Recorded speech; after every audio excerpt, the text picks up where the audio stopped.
Welcome to 50/50 Books, the book review podcast where the books are split in two, and figuring out just what is going on is always a toss-up. I'm Taylor.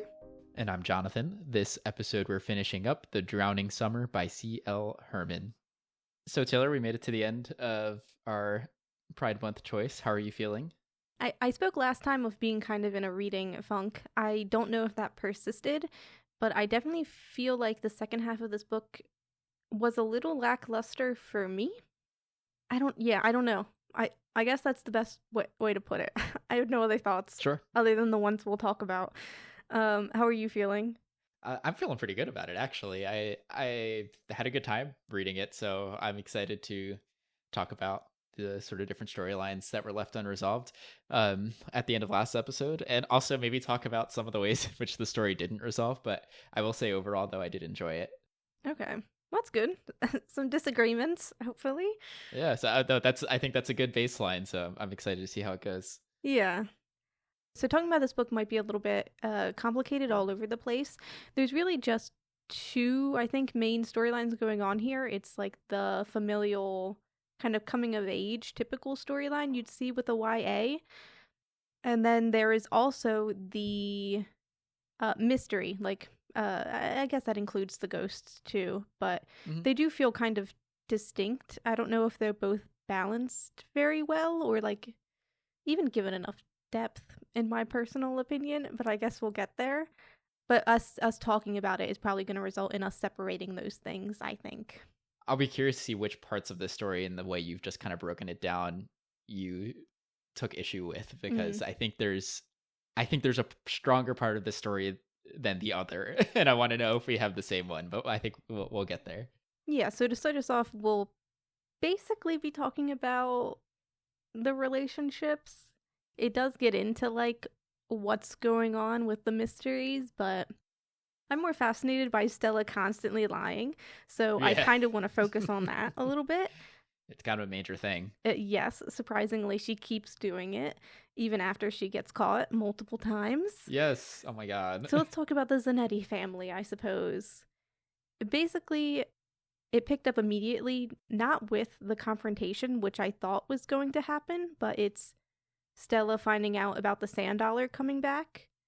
And we get a interesting story about, like, how Stella came in possession of the trio's things to put in the warding necklace, and like Stella trying to keep them away from Mina. And like the only part that was confusing about this interaction was, and even towards the end of the book, I still don't understand why Stella had those pieces of the Cliffside trio. Like she says it's because they were getting involved in everything, but like I still don't understand why.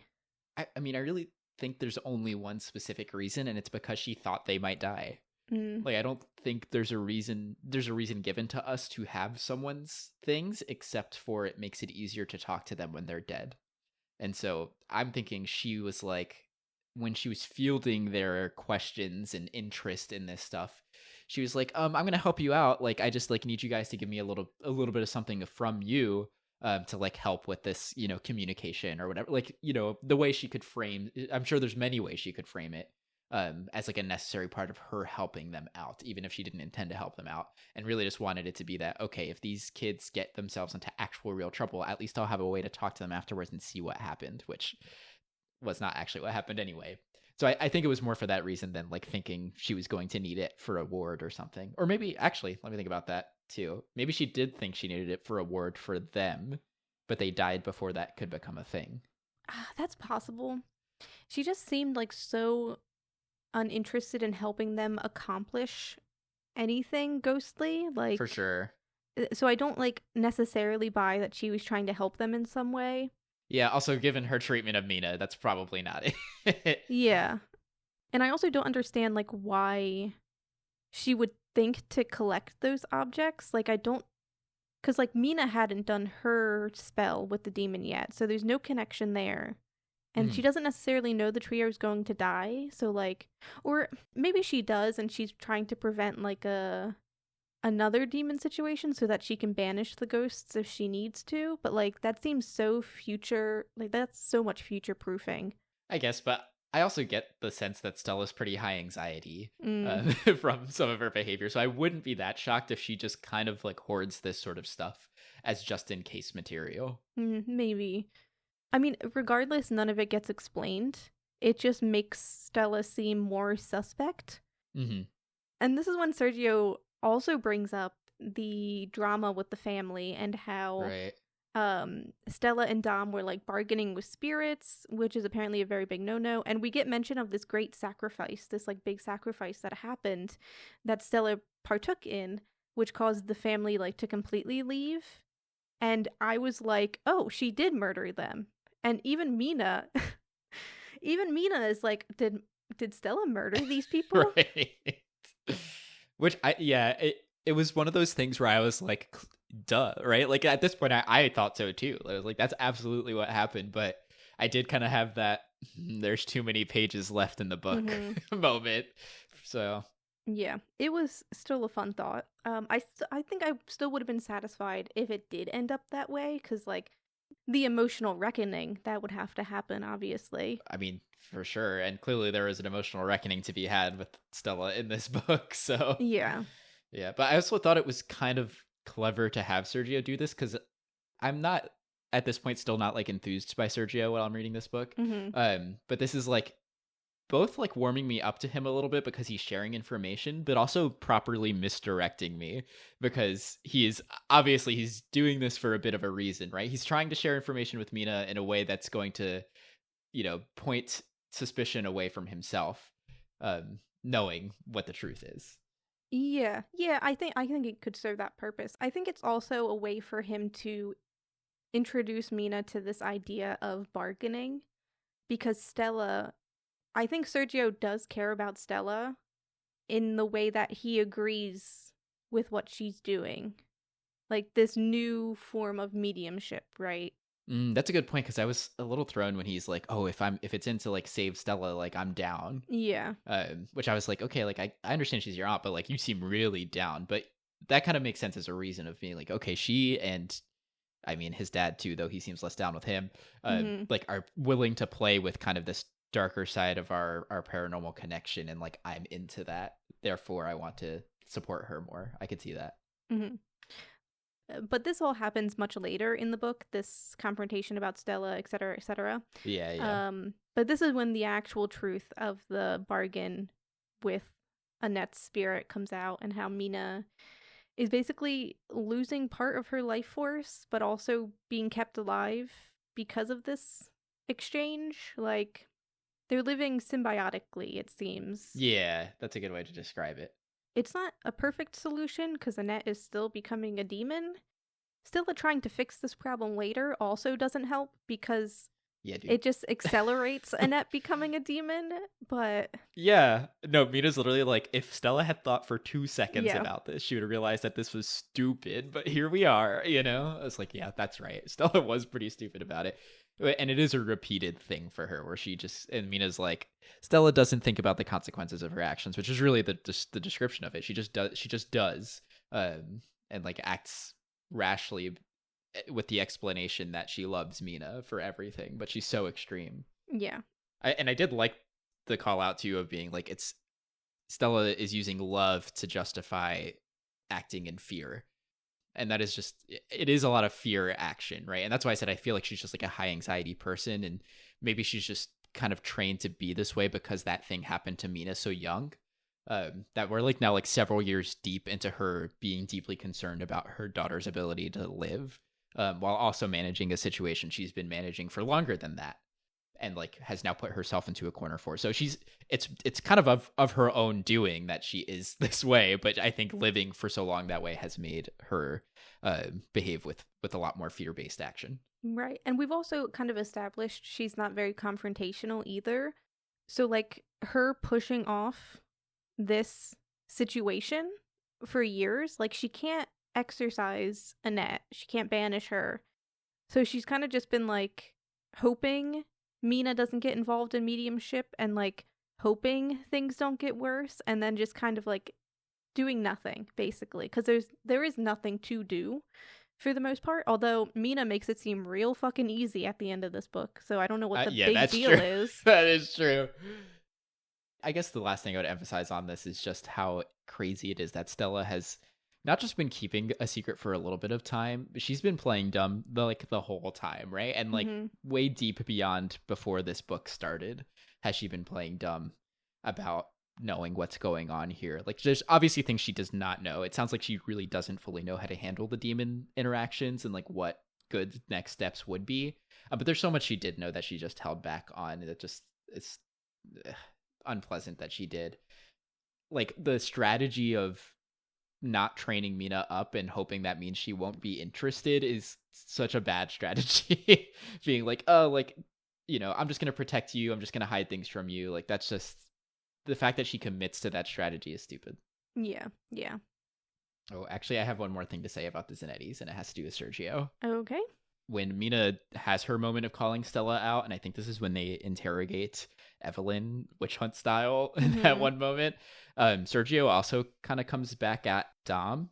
And I don't remember exactly what Dom said or if Dom said anything, but basically Sergio kind of wrote it on Mina's back and was like, actually, like, you're kind of a pain too, and like shouldn't have treated me this way, and like storms out. Which felt dramatic and almost a little contrived in the moment, but it was like, I think, setting up his villain arc a little bit. And like Dom tells Stella's like, why did you even bring him? And he's like, oh, I thought it'd be a good lesson, which is like the third time he's described bringing Sergio somewhere as a good lesson. And this idea is so almost in contrast to Stella, where Stella's hiding everything and saying like, no, like, don't learn this stuff, stay protected. Whereas Dom is like, please, I'm trying to teach you absolutely everything in the hopes that eventually, if I like hit this nail enough times, I'll be able to hammer it in and you'll become a medium. And that is just like so useless and has clearly had a major effect on Sergio's life. And that kind of warmed me up to it too, where I was like, okay, this isn't really just Sergio like basement, you know, adulting. He's like actually being put under this pressure to do a specific thing and it's not working, to the point where he doesn't feel like he has another choice, which I think you kind of said last episode and just didn't hit for me until I saw this. Yeah, it seemed like Dom was putting this pressure on him. Mina, like you mentioned, complete opposite. She's never had to take on this role. She's like choosing to do it, but like for Sergio, it has never seemed like a choice. Which like, yeah, obviously leads into his villain arc, which we can talk about more later, but it's whatever. This was like this could have been a very interesting moment, because it could have went villain arc, or it could have went like Sergio finally deciding to like carve out his own way. Yeah, you wanted the crew. I got it too. There was a certain point where I was like, Sergio's joining the crew, and it was right before he became a villain, unfortunately. Yeah, because we got Nick, by the way. For the record, we got Nick, and I was right about that. So yes. It was starting to feel like something. And then it was like, then Nick basically disappears for no reason. Yeah. And then Sergio has a gun, and we're like, what the fuck? So. Yeah, so there was like an attempt at a group, but it didn't really happen. Like, it didn't stay. And Sergio wasn't really actually a part of it. Yeah. But before we get to that group situation, I suppose, the other family in the equation is Evelyn's family. I literally Certainly they have a last name. I was like, yeah, I can't remember what their last name is, but it's... I'm sure they said it. I just don't... They say Zanetti so much. They do. Regardless, I guess. When Stella basically throws Greg under the bus, it causes a brief rift in the Evelyn-Mina relationship. And by brief, I really do mean brief. Yeah, it was brief. It doesn't really matter at all, but it does cause Evelyn to question her father. Not that this really means anything, because, like, he basically says he's innocent, but that's all he can do, right? He only has his word.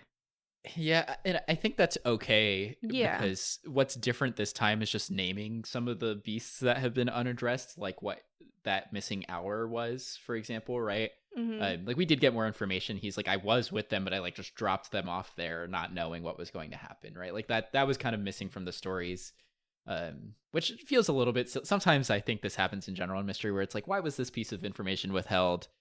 You know, beyond that the reader shouldn't know it yet. And like the reason here just being like, oh, I just thought it'd make me more suspicious. I'm like, well, now it has made you more suspicious because you didn't say it to begin with, you know? but coming out with that and then having Evelyn as an adult being able to use her kind of a, almost adult, but like basically adult, compared to when this happened, using those kind of emotional senses and understanding of her father to decide how much she believes him now, as opposed to like when she was a kid and people were concerned she was being influenced by him in a certain way because he was her father. Like that isn't really, maybe it wasn't true to begin with, but it's definitely not true now. Like Evelyn is able to make her own opinion, so it matters more now. Mm-hmm. And I do think it was kind of catharsis for Greg's character as well, because surprisingly, he has an interesting arc throughout this book. Mm-hmm. But like to actually confront it for like the first time, kind of, and confront it to the only person that really matters in your life. Like, it doesn't matter that nobody else is going to believe him. Evelyn is the only thing that matters to him, right? So like getting to talk to her honestly and have her still stick around and like have them still support each other probably means a great deal to the both of them. And we get to see kind of his healing process towards the end and how they kind of do become a bit more of a family. Yeah. Meredith, though, is a lost cause. Dude, yeah, because Meredith she kind of came in as her own thing, being like, she, kind of went off to the city for school, which fine, whatever, going away. I get it. She needed some space. The family situation was kind of wild. But you see this relationship between her and Greg be so horrible from the start. And it's like, she basically showed up out of nowhere and was like, how's me, deal with me, okay. Mm-hmm. And then the fact that she like, so then basically what happens is she goes to the news, to the media. That's who she was like meeting up with secretly when I thought she was doing shadier shit. Not that this wasn't shady, but telling the media what she thinks about her father potentially actually having done the thing, which is like ultimate familial betrayal, I feel like. Right. He has housed you. He has allowed you to stay there. And not even for his sake, but like you've also now ruined Evelyn's. Evelyn.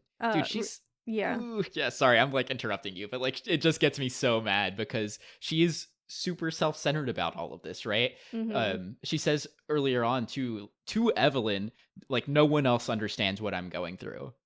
And Evelyn's like, I'm still here. I of course know what you were going through, and I'm still going through it. Like, you're here for the summer, I've been here the whole time. I mean, Evelyn doesn't make a strong statement about it. She's just like, I'm here too. And Meredith is kind of like awkward about it, right? I don't think she internalizes it.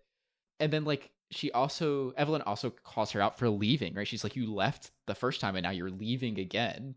But Meredith refuses to see it that way. And I don't think Meredith doesn't believe that she's leaving her. I think she does believe that. I think she's just kind of telling her the narrative she needs to tell herself to justify her leaving and not being able to handle the situation, right? She brings up Siobhan and is like, Siobhan wants a relationship, and like I'm gonna go back to the city and interact with her, and has this whole narrative that Greg basically forced the kids to stay there, that Siobhan wanted them but lost custody to him, which is obviously not true. Like, Greg was a seemingly potentially a criminal. So many things she's using to justify her own decision to leave the family situation. Like, it's fine, leave, but don't be dishonest about the reasons why, and then maybe you can still have a relationship with Evelyn. But because of the way she's gone about it, that's not going to happen. Mm-hmm.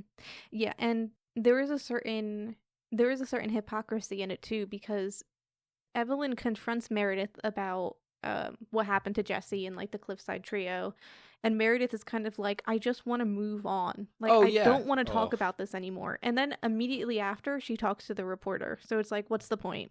Yeah. I guess she's making her last stand, but I totally agree with you. I was very upset with she was like, stop investigating this, stop getting into it. And then that's actually what she was doing, right? She was analyzing it further and deciding what she felt about it. Why doesn't Evelyn get to do that? Right, yeah. Especially if you think the truth, quote unquote, the truth of the situation will save your sister. You would want her to investigate, and then also you would want to share that information, right? Yeah. If that's your entire goal, is for the truth to come out about your father, then be truthful. Mm-hmm. Yep. Why are we doing all these shady back deals? It's because you can't prove it's your dad, right? And your mom is obviously lying, so... It really wasn't about that at the end of the day. It really was, I think, just for her own self-justification, her decision to be unhappy with things. Yeah. Yeah. Very upsetting. Yeah. So everything in this book is secrets. It's annoyingly and failed so. secrets, for that matter. Yeah, like there's not a single secret that gets by. I guess that's not true at the end. There is a single secret, but that's it. Yeah. Evelyn's family, though, I guess that's it. Yeah. Things are going, I mean, not great for her, but like pretty good, all things considered, maybe. I don't know. Yeah, and she's at least starting to learn a little bit more about her community and like familial love and what that means to her in ways that she like was pretty standoffish about for the first part of the book. So we're getting some character growth. Yeah, it definitely goes in the direction we assumed it would go in the first part when we talked about this. It is nice to see like her work friends become her actual friends. Right, like when they show up at the house and they're like, "We haven't seen you." Yeah. So that's nice for her character. And then Mina, yeah, it's just her becoming more isolated. So that's great. The Drowning Summer itself, though, I don't know if it's actually much of a mystery, to be frank. Traveling back in time a little bit, Mina, when she's upset with Evelyn, decides to do something. Her mother's daughter, indeed, goes to contact the demonic spirit. Evelyn shows up to stop her. Yeah, because this is basically what's going to happen with Stella later down the line. Yeah. The precursor. Which this, I guess, confused me a little bit because I thought we had agreed to go through with this meeting. So I don't know why it's being set up as like a self-destructive act. Like I thought we were doing it. I guess that's a good point. I didn't think about it that way, but yeah, because they did decide they were going to meet at some point and they weren't going to be working with Stella on it. I guess just maybe like the nature of the situation of like what's going on right now of Mina not being in a straight mind about it, you know? I guess the expectation was once they fought, they wouldn't do it anymore, but like that was never verbalized, so...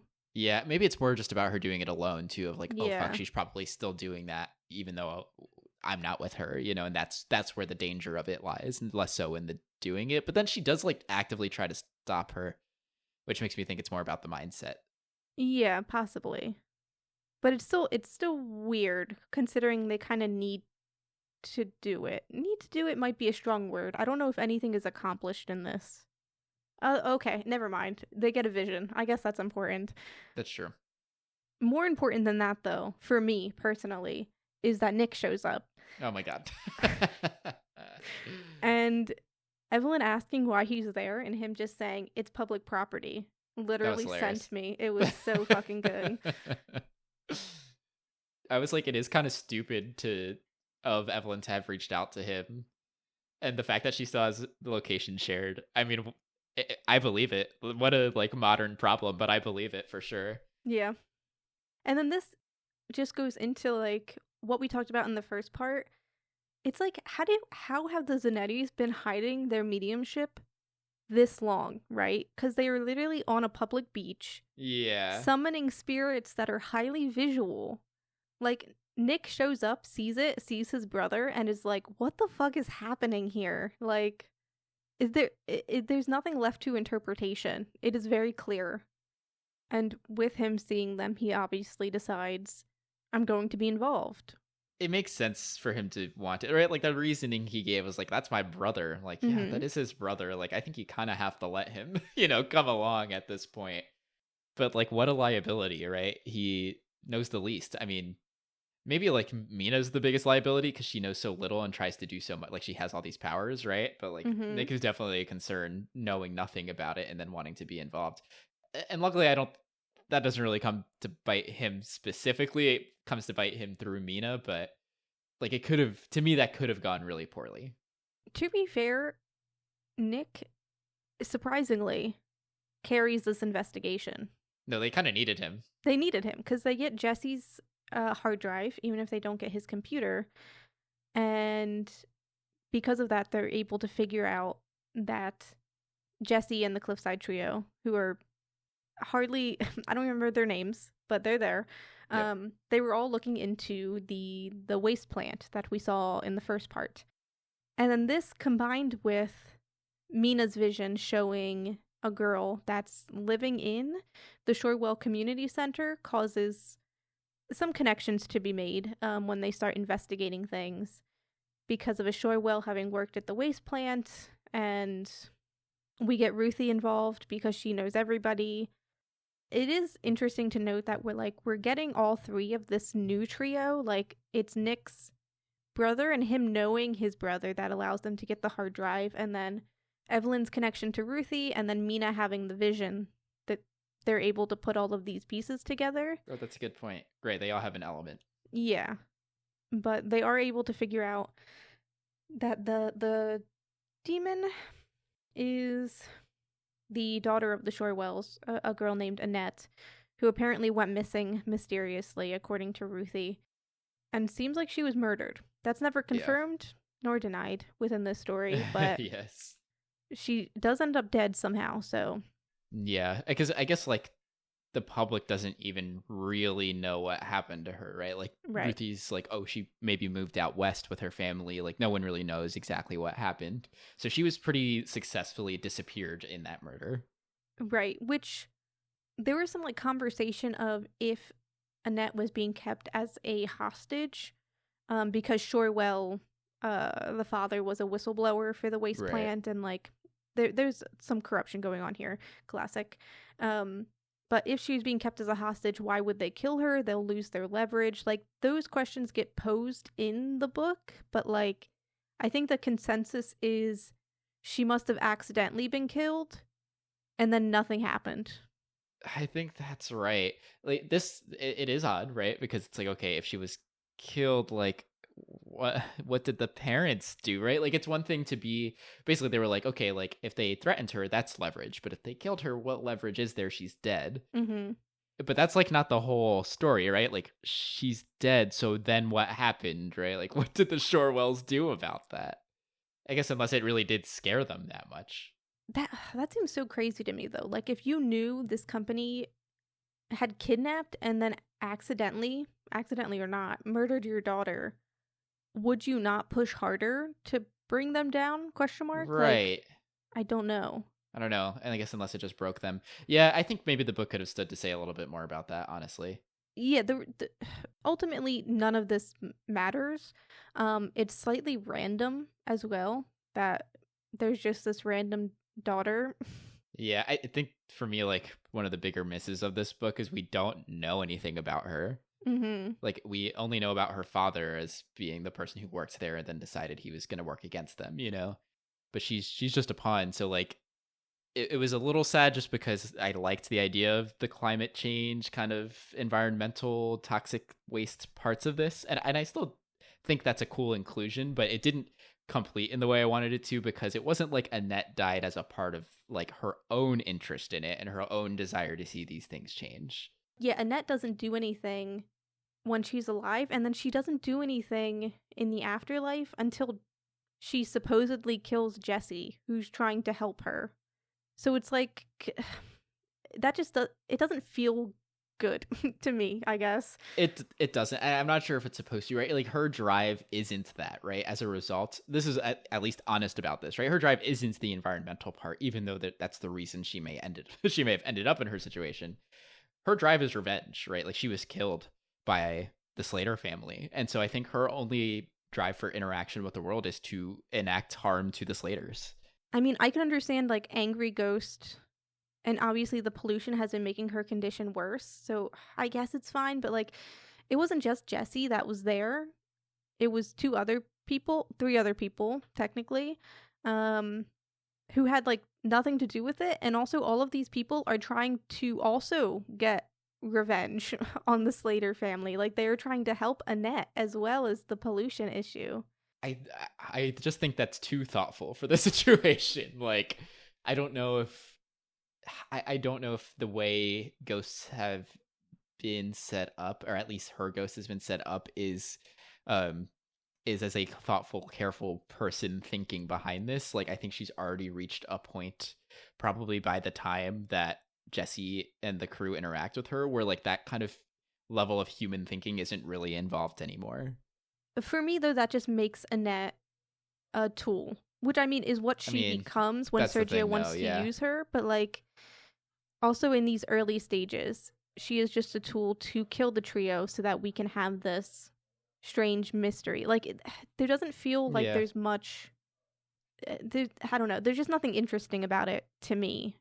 I get what you're saying from a story point of view, though, right? Like Jesse is an interesting character because of the kind of wild thing of working against his family, something that Nick kind of has to pick up after he finds out that that's what's going on. And for him to be punished for doing something that is like quite unusual for someone to do and like pretty, I would say, brave in that context, but also like maybe even what feels like a point the book is trying to make, which is that like we are not our parents and we don't have to be our parents, right? Mm-hmm. Like I feel like it is a little bit counterproductive for that. Like it ends up passing that on to Nick, like, which is fine, but we also don't see Nick finish it out. So I don't know. I don't know how to like articulate my feelings on the situation, but something about it just feels unsatisfying to me. That's fair. Yeah, maybe it's just because Annette came completely out of left field. Which she certainly did, right? Yeah. I think I get this feeling a lot reading books with a mystery arc where like information feels artificially withheld, right? And in this case, it's not even just that it was artificially withheld primarily by Stella, but it's also just like there's maybe no amount of like putting the dots together that would have led us there because we just don't know about this family, right? Like we get a brief mention of the Shore family at the beginning. I guess if you cling to that really hard, you might get the idea that somehow they are involved, but without that, like it's not a thing you could lead yourself to. And then like being that it's not even one of the adult characters, right? Like it's Annette who has no character really, like that really, it doesn't give you the feeling of connection that maybe if it had just been Lawrence himself who became the ghost, like maybe then we'd feel more connected. Right. Yeah, and there's also like the weirdness of the inclusion of this completely like threw off for me the Drowning Summer, because Stella, I guess she's not lying, but she does say like the trio died by human hands. And then we kind of just accept without really any proof, but we kind of just know, I guess at this point, that Annette killed the trio. Yeah, because at that point I just believe Stella's fully lying about it. She was just saying that to detract again. Yeah. Or she could have meant like Sergio led them to their death. But I just don't think she knew about Sergio's involvement. I think it's rare you get a character who's like you get characters who lie, you get unreliable narrators sometimes, whatever. Like I think so rarely do you get a character who just lies. Literally every word. So I think that really throws things off a little bit. It's like really like I don't think she knew about Sergio, but there's really like no baseline for Stella's character to build from that to like know what I think about that for sure. Right. So then, yeah, because it means you're right? Like the trio did do something. Congratulations. The trio did do something, and it resulted in them dying by supernatural means. And Stella must have just lied. No, I do. Yeah, that's really what I think. I think she lied. I think she said that because, again, she doesn't want Mina involved with the paranormal world at all. And so she's going to get interested. She needs to be looking for a human, not a ghost. And then she happened to be right because it was Sergio who led them there. But at the end of the day, like Annette did the killing. So like there's nothing about like if Stella saw the situation that would make her think a human had done the killing, right? So you're right that like if she thought a human did it, she thought a human led them there. But I don't even know if she made that connection. Or we got that mention at the beginning of, oh, some amateur medium, right? Like, I think maybe Stella in her head thinks some random person led them there, but maybe not Sergio. Right, which is possible. I briefly thought it could have been Meredith, but... I did too, actually. But yeah, we kind of just accept that Annette killed the trio and we move on. It's also what matters. I'm thinking about this now. Greg he never had that much evidence, right? But they made the point that what really matters is what the townspeople think, because they're kind of making the decision and punishment via ostracization. And so even if like there's basically nothing on Sergio, all we need is enough for people to think it wasn't Greg, because Sergio's dead. And so if they're like, okay, maybe it was Sergio, that makes it a lot easier for everyone who's alive to like live their lives. Yeah, I feel like that's so... Is that a good message though? Not that a book has to have a good message, but like... I also just don't think that's like what the book is go for. Like, I think it's just the situation that it was set up, right? Like, I don't think it was going for tied up bow ending on that part of it. Like, I think it cares more about the relationships and, you know, of the people who are alive and not Sergio, right? Like, I don't think it's going for that. It basically is just using his character so that they can throw it away to make everybody's life better. But like, based on what we know, he didn't actually kill the trio. he also almost died because of it. So it's like, should he get blamed for this event he didn't really have anything to do with? I wouldn't say it like that, though. To say that he didn't have anything to do, like he used the trio to like get closer to Annette, but I don't think he was planning to have them killed. That's fair, but I do think he understood the risks. I think there is also the fact that Jesse is investigating his family, which has covered up pollution and also possibly murdered somebody. So, like, that is also a danger. It's a different kind, but it's still a danger he's approaching and he's kind of diving into and accepting. So, like, I think it's understandable for it to be said all of them were taking risks by doing this thing. That's true. Sergio was a bit more evil in what he wanted to accomplish, but they were all kind of playing with fire here. I think the intention difference matters a little bit. I think you're right. I think the trio probably did accept that there was some risk, potentially even to their lives. But what Sergio was looking for and maybe even inciting in that moment was related to power as opposed to information. I think it is possible. This is really speculative now. Okay. I think it is possible that they could have gotten information from Annette and not died. I just think that because of Sergio's involvement and his own intentions to do something with Annette, that it happened the way it did. I disagree. I think because Jesse was a Slater, that is the reason she got so upset and probably killed them. That would beg the question, how does she know he's a Slater? Maybe he introduced himself, I don't know. I guess blood, maybe she would know if they had to use blood for whatever ceremony they did. I don't know. No, that's a good point, right? Because then it just becomes Annette's fault, right? Yeah. I think we're happy to like sweep Sergio into like the villain category.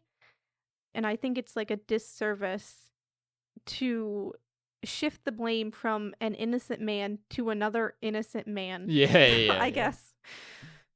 But that's me being the biggest Sergio defender of my life. I still have trouble with it just because of the ulterior motives, right? I won't go any more on it because I'll just repeat myself with the intentions part. But that's the part that I kind of stick to. But I will accept that it is fuzzy. It is not like a certainly Sergio did all the bad there. Yeah. But let's pump the brakes. Because we've jumped to the end. We're basically at the end anyway. I think we mentioned it when we were talking about the Zanetti family.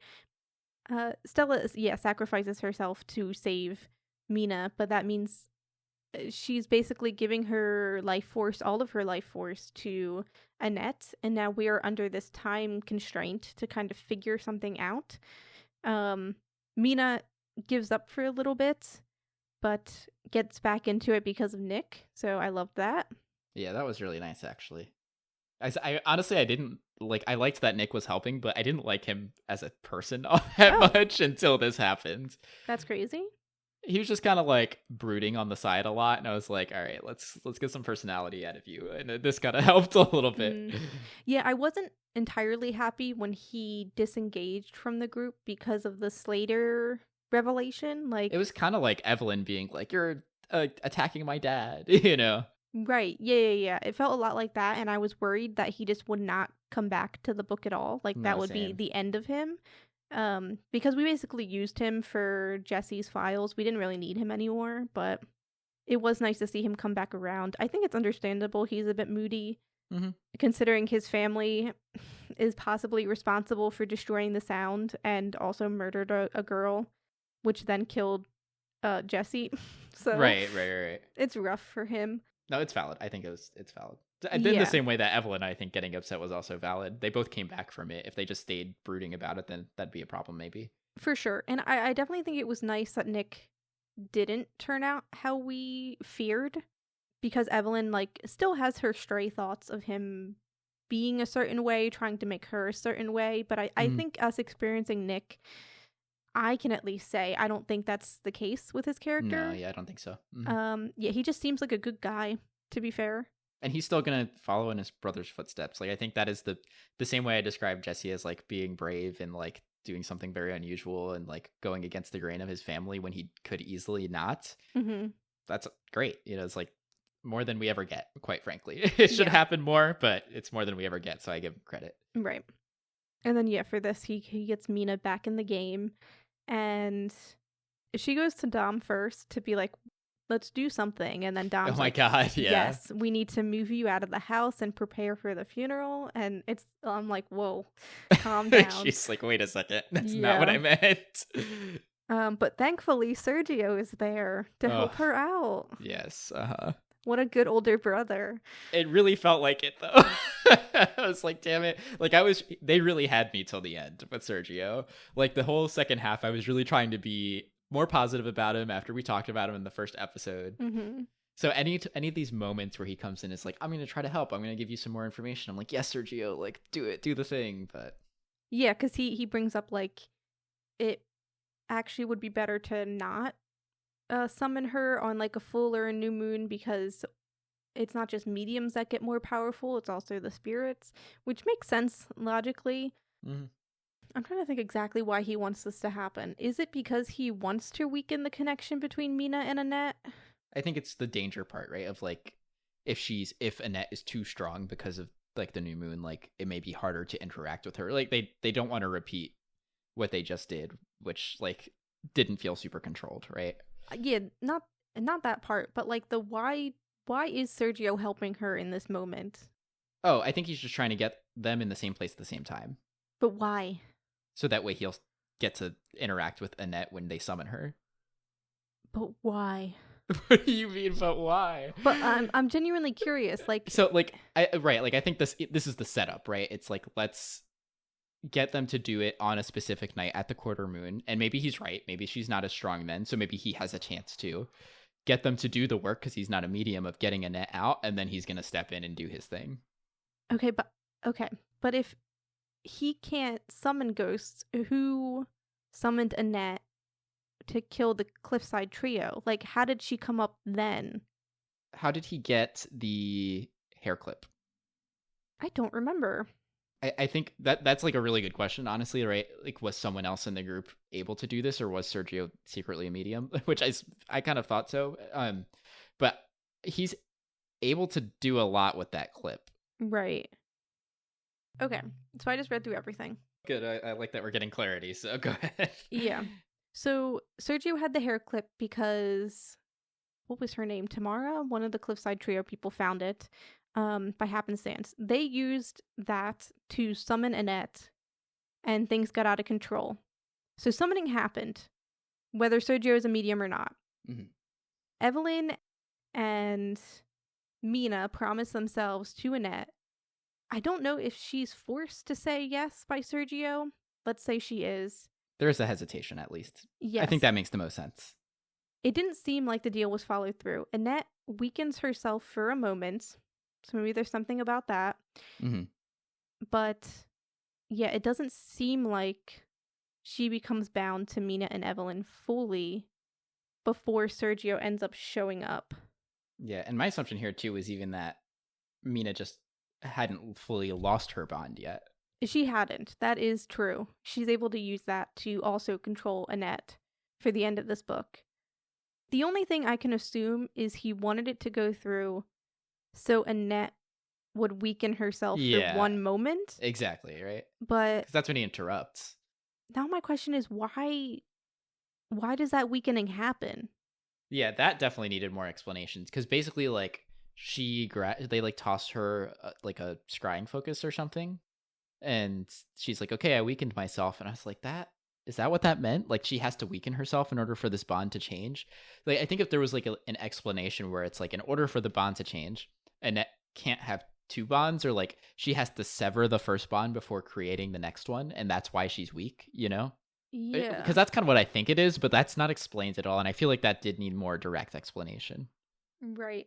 And just in general, for me, like the logic of needing to weaken Annette to get control of her, but like also then believing you'll have control of her once she fully becomes a demon, like, I don't know why he would think that, if that's the case. Yeah, no, I agree.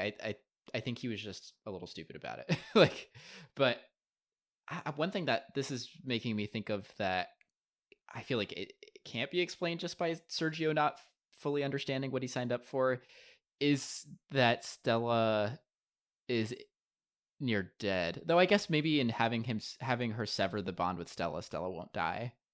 But I guess my thought is like, is he sacrificing Stella as part of this? Like, she would no longer have a bond to Stella or Mina if he does this right.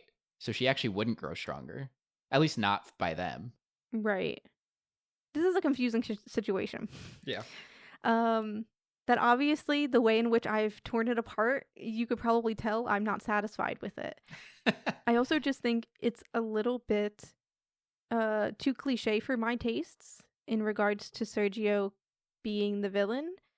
And like the immediate turnaround for him thinking he controls something powerful to then being consumed by the powerful thing.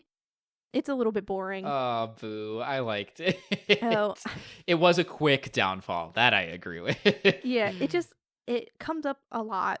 I immediately thought of like every Marvel movie that's existed.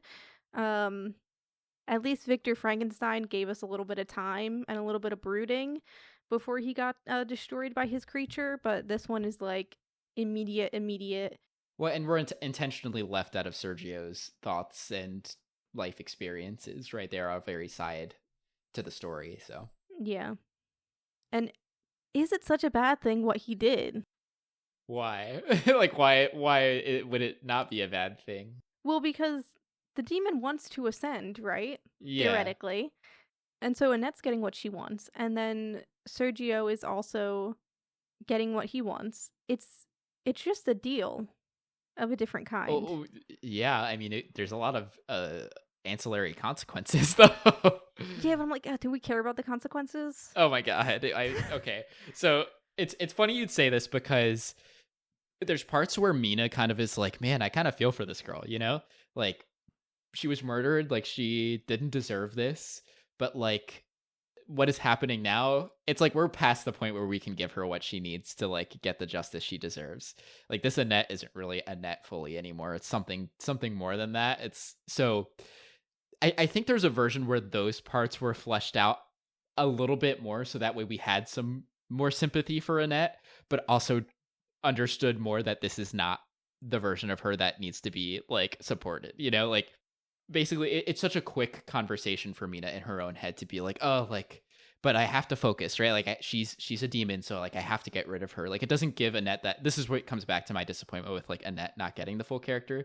We don't get to have the two sides there. We just like being refocused, and Mina is refocusing herself on we need to kill this demon because she's a demon. And I do think that's probably right. Like I don't think this is the right move to like ascend her, but I don't think we really were given enough of a sort of closure on Annette's story to not be curious about this, you know?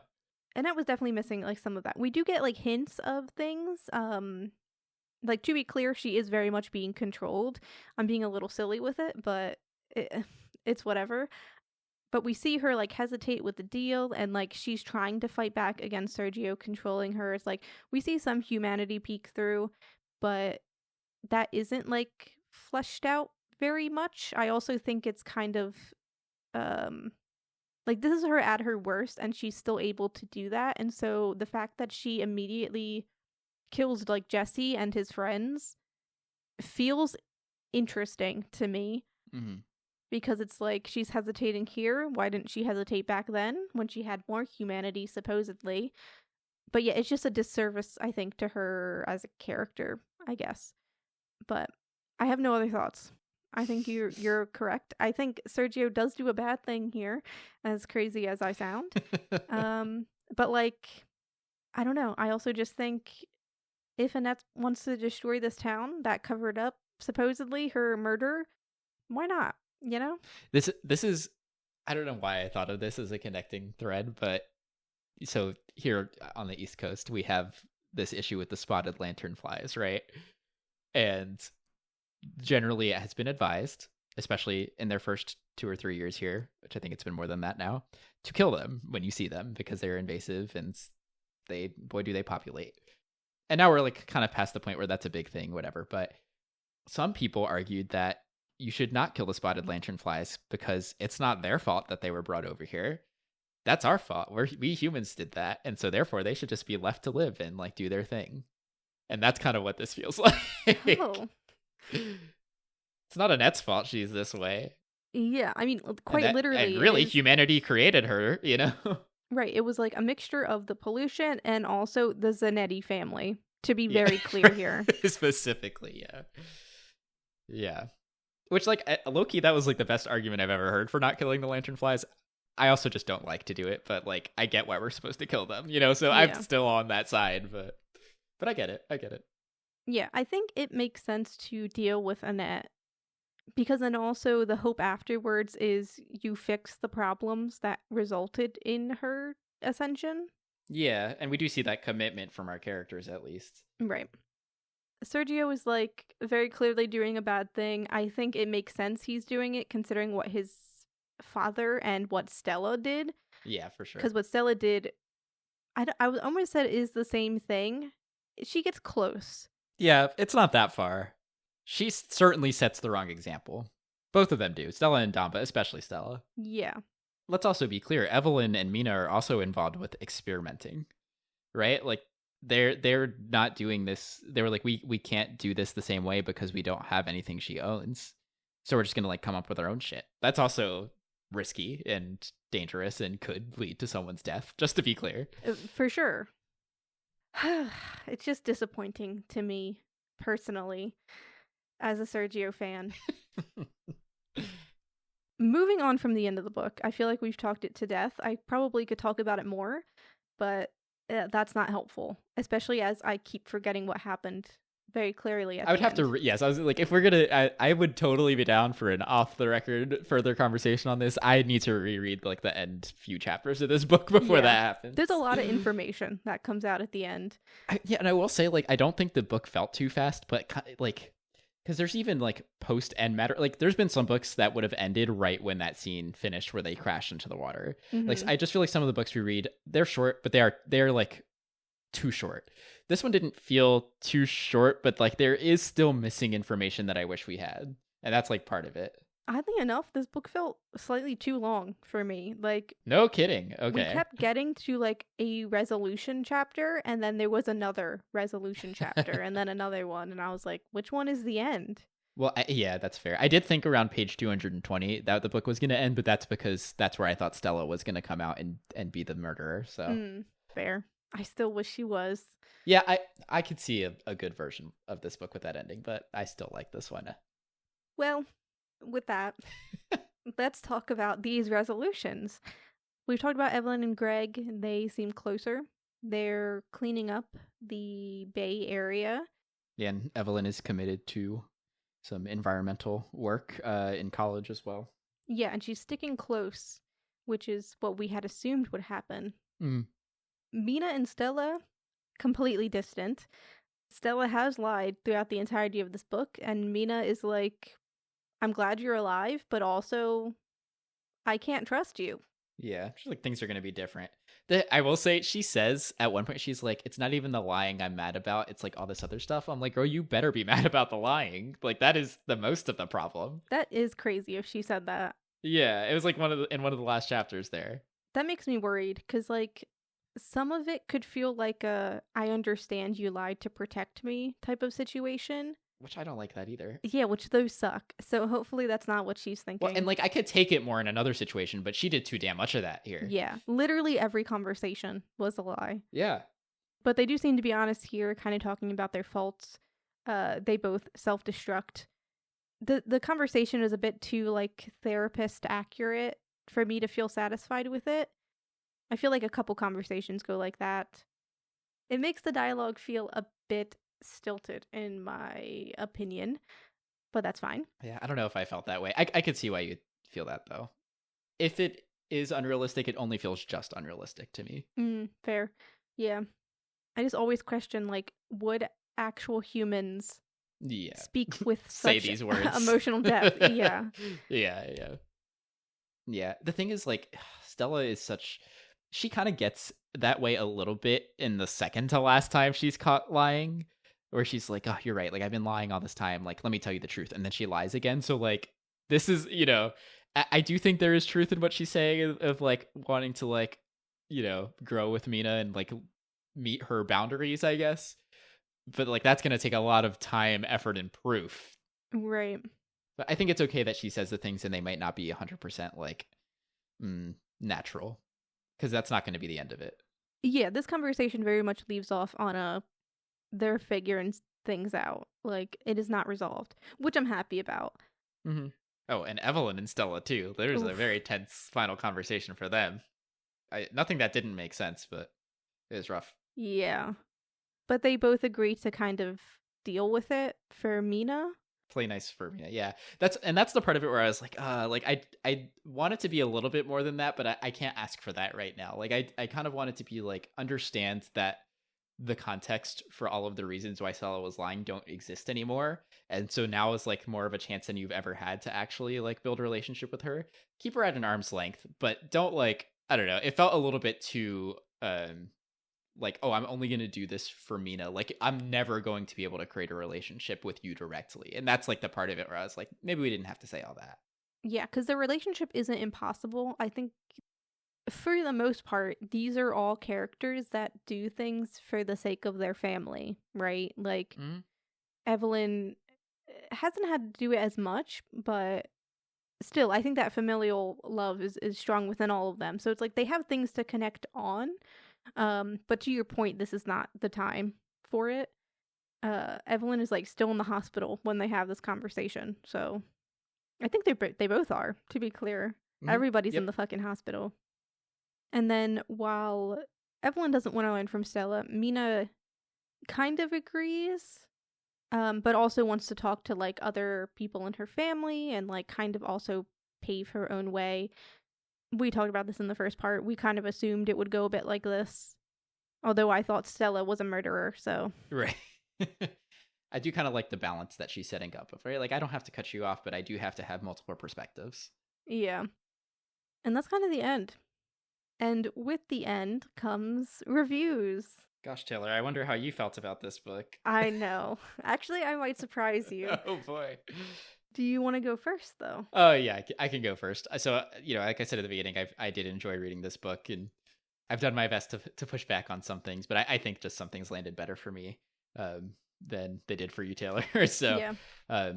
I kind of thought, despite the fact, like I said, I usually don't like mysteries where it's just like withheld information that you could never figure out. I honestly didn't actually mind it that much, just because Stella being a liar was such a big part of this story. And it maybe refocused things a little bit more on like the people as a result of that. Things I didn't like so much were, I did like the inclusion of kind of the climate toxic waste stuff, like I said earlier, but I just don't like that it doesn't get fleshed out and like feel a little bit more powerful in the book. I felt like there could have been a much better explanation for the connection between the behavior of the ghosts and the toxic waste stuff, like getting more of a and when I say more fleshed out, I don't even really mean more details, but just like more of a, this is what we have decided is what's happening, because it all just felt very like theoretical in the book. It never gets like solidified. And then of course I had my complaints about Annette's story not really being fleshed out either. So those are the weaker parts, but I did like the inclusion of the environmental part. I thought pacing wise it was pretty good. Like there was not a particular part of the story where I felt bored. Like I was pretty invested in it. I wanted to read more. So I think that's all of my overall book thoughts. I think I'm going to give it a 4. I was leaning higher at first. Some of the gaps maybe brought me back down to a 4, but I think 4 makes the most sense for this. Okay. My rating isn't too dissimilar. Like, it's not terrible. I think, like I mentioned at the beginning, the second half did feel a little lackluster to me. I think the mystery part of this book didn't feel as not well done, like not even well fleshed out. I don't know how to describe it. Like, I think the relationships between characters and kind of the coming of age story was more important than the mystery part of this book. Yeah. And then obviously, yeah, I wasn't entirely satisfied with the ending. Overall, though, I don't think this is a terrible book, even though I've complained so much. It's like a fun read. So I think I'm okay to give it like a 3. Okay. Like, I liked it. I think if I just read it straight through and hadn't talked up Sergio so much in the first part, I know. I wouldn't have been so devastated in the second part. Yeah. And then, yes, of course, I do think my brain is still a little bit like, for some odd reason, not into reading right now. Sure, yeah. So I just need to get over it.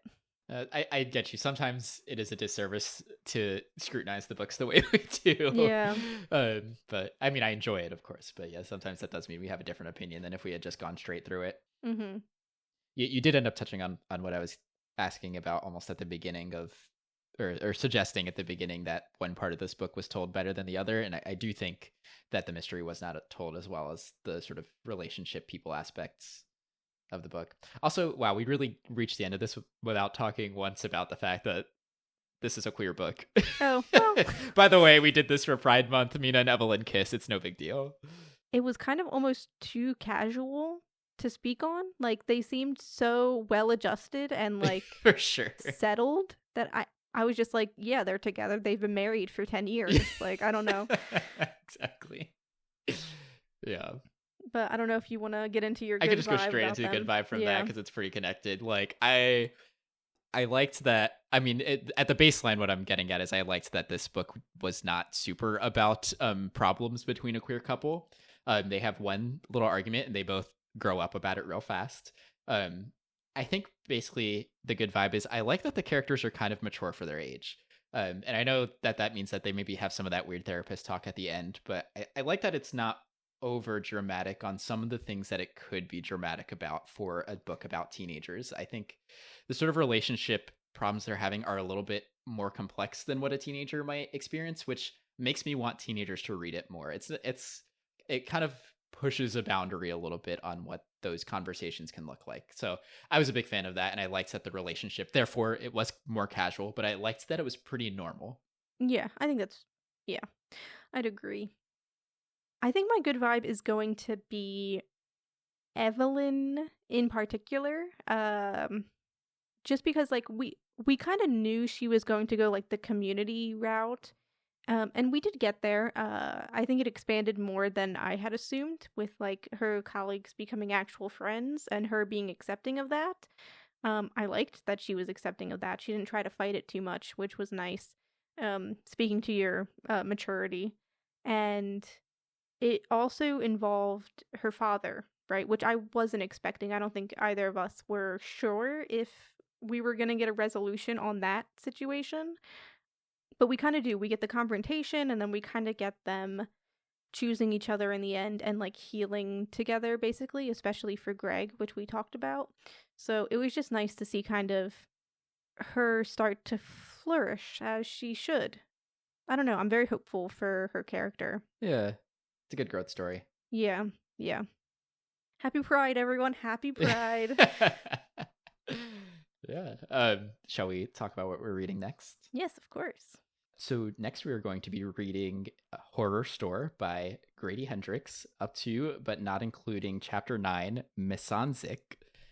And the vibe of the story, so it says in the name, it's a horror, and it's sort of a satire horror based on a haunted house version of an IKEA. So basically there's some weird happenings in this store, this IKEA-like store, that are causing people to not want to come to the store anymore. And like no one who works at the IKEA really knows what's going on. Like things are breaking, things are a mess. And so 3 employees decide, all right, we're going to sign up and take an overnight shift to just monitor the store, see what's going on. And stop it from happening. And so it kind of follows these employees in their nights at the haunted, not IKEA. And I will say, like, I have the book right now because I just bought it. I think it's relatively new. Very pretty book. Yeah, it kind of tries to take the visual language of IKEA and apply it to the book. So that the name of the chapter is like the name of a product in this store. And it has like a little explainer and everything. And I am excited for the book in hand, too. I'm usually an audiobook person, as I talk about often on this podcast, but I'm excited to read this one visually for that sort of appeal. Mm-hmm. So If you have any thoughts and theories about the drowning summer, or want to argue about Sergio with me, or defend me, I need you here. Or if you have any thoughts about the next book you're reading, then all of our socials are in the description. And hopefully I sounded okay, because new computer microphone has been changing input the entire time. Happy Pride. So hopefully that's okay. Hopefully I fix it. I guess we'll find out next time. Goodbye.